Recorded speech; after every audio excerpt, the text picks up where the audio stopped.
8 साल का एक बच्चा 1 रुपए का सिक्का मुट्ठी में लेकर एक दुकान पर जाकर पूछने लगा, क्या आपकी दुकान में ईश्वर मिलेंगे? दुकानदार ने यह बात सुनकर सिक्का नीचे फेंक दिया और बच्चे को निकाल दिया। बच्चा पास की दुकान में जाकर 1 रुपए का सिक्का लेकर चुपचाप खड़ा रहा। ए लड़के, 1 रुपए में तुम क्या चाहते हो? मुझे ईश्वर चाहिए, आपकी दुकान में है।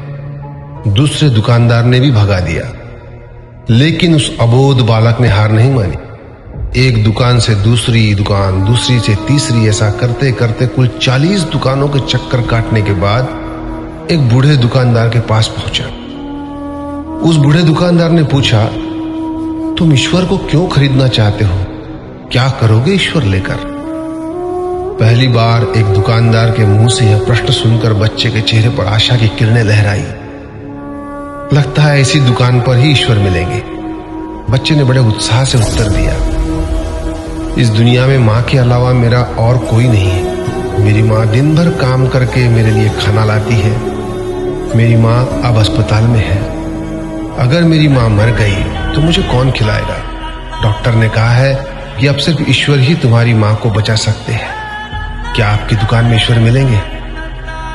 हाँ मिलेंगे। कितने पैसे हैं तुम्हारे पास? सिर्फ 1 रुपया।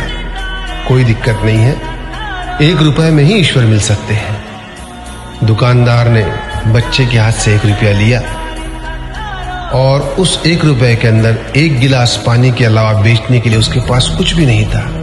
इसलिए उस बच्चे को फिल्टर से 1 गिलास पानी भरकर दिया और कहा, यह पानी पिलाने से ही तुम्हारी माँ ठीक हो जाएगी। अगले दिन कुछ मेडिकल स्पेशलिस्ट उस अस्पताल में गए।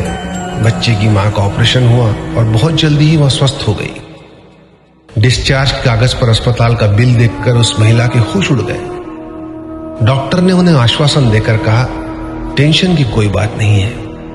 एक वृद्ध सज्जन ने आपके सारे बिल चुका दिए हैं, साथ में एक चिट्ठी भी दी है। महिला चिट्ठी खोलकर पढ़ने लगी। उसमें लिखा था, मुझे धन्यवाद देने की कोई आवश्यकता नहीं है। आपको तो स्वयं ईश्वर ने ही बचाया है। मैं तो सिर्फ एक जरिया हूं। यदि आप धन्यवाद देना ही चाहती है तो अपने अबोध बच्चे को दीजिए, जो सिर्फ 1 रुपए लेकर नासमझों की तरह ईश्वर को ढूंढने निकल पड़ा। उसके मन में यह दृढ़ विश्वास था कि एकमात्र ईश्वर ही आपको बचा सकते हैं। विश्वास इसी को कहते हैं। ईश्वर को ढूंढने के लिए करोड़ों रुपए दान करने की जरूरत नहीं होती। यदि मन में अटूट विश्वास हो तो वे 1 रुपए में भी मिल सकते हैं। आइए इस महामारी से बचने के लिए हम सभी मन से ईश्वर को ढूंढें, उनसे प्रार्थना करें। आपका दिन शुभ हो।